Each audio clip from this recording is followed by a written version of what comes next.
Manakah di antara tiga gambar ini yang merupakan dampak negatif dari abrasi pantai?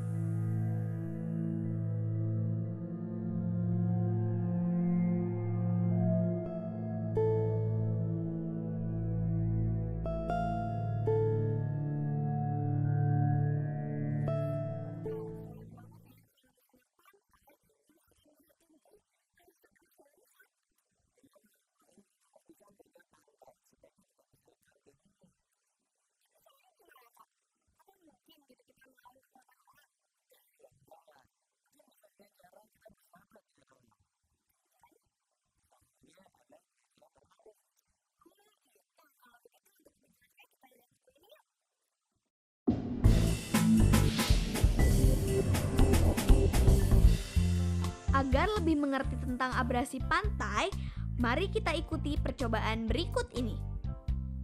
Kita membutuhkan alat dan bahan sebagai berikut. Wadah air yang salah satu ujungnya lebih tinggi. Pasir 0,5 liter, air 1 liter, dan styrofoam. Cara kerjanya: tutuplah permukaan wadah dengan 1 liter pasir. Buatlah lapisan tebal di bagian wadah yang dangkal. Lapisan yang tebal adalah pantai. Tuangkan air di bagian wadah yang dalam.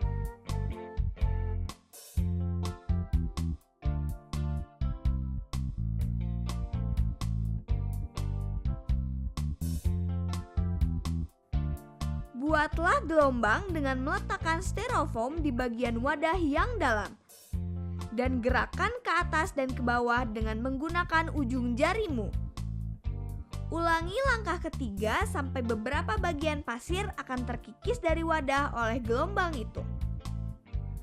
Lakukan percobaan yang sama dengan meletakkan pohon di depan lapisan pasir yang tebal. Daerah tempat air bertemu pasir mewakili garis pantai atau wilayah tempat laut dan daratan bertemu. Mengaduk air dengan styrofoam menyebabkan gelombang air.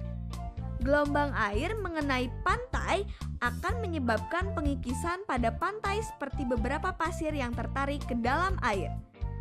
Eksperimen ini mencoba menjelaskan gerakan yang disebabkan angin, air, atau es yang menjadi salah satu penyebab abrasi pantai.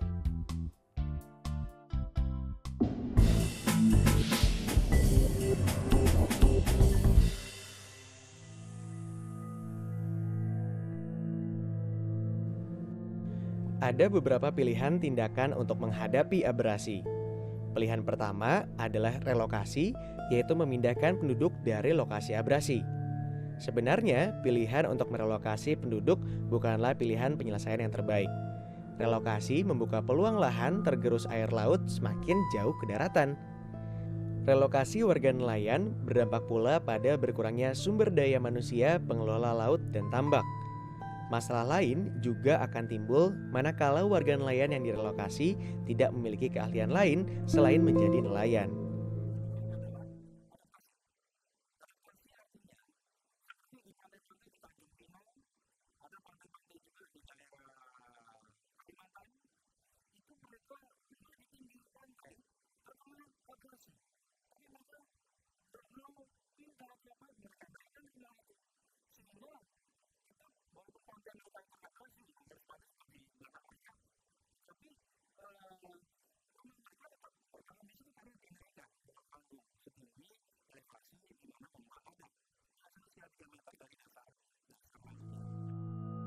Tindakan ketiga adalah do nothing atau tidak berbuat apa-apa. Langkah ini diambil bila lokasi abrasi tidak memiliki nilai ekonomis atau tidak didiami oleh penduduk. Tindakan keempat adalah penanganan dengan struktur lunak. Struktur lunak dapat berasal dari alam maupun buatan. Struktur lunak yang berasal dari alam adalah dengan membangun vegetasi-vegetasi laut seperti hutan mangrove. Struktur lunak buatan dapat berupa penambahan pasir di pantai. Agar pasir tidak terus tergerus, pasir itu dibungkus dengan bahan yang tahan terhadap ultraviolet dan air laut yang disebut geobag. Tindakan kelima adalah penanganan dengan struktur keras. Struktur keras juga dapat berasal dari alam dan buatan. Material yang digunakan untuk struktur keras berupa batu alam. Material ini tahan lama dan tidak akan rusak. Struktur keras buatan dapat berupa beton yang disebut tetrapod. Kelemahan dari material buatan manusia ini adalah umurnya yang tak lebih dari 10 tahun karena rawan akan keropos.